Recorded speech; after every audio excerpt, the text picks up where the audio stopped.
Kdaj pa so kmetije digitalizirane? Vedno bolj postajajo.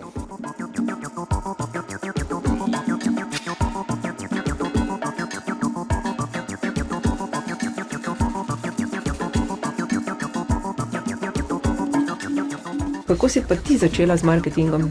Ja, bolj kot ne, se prišlo samo od sebe, ne.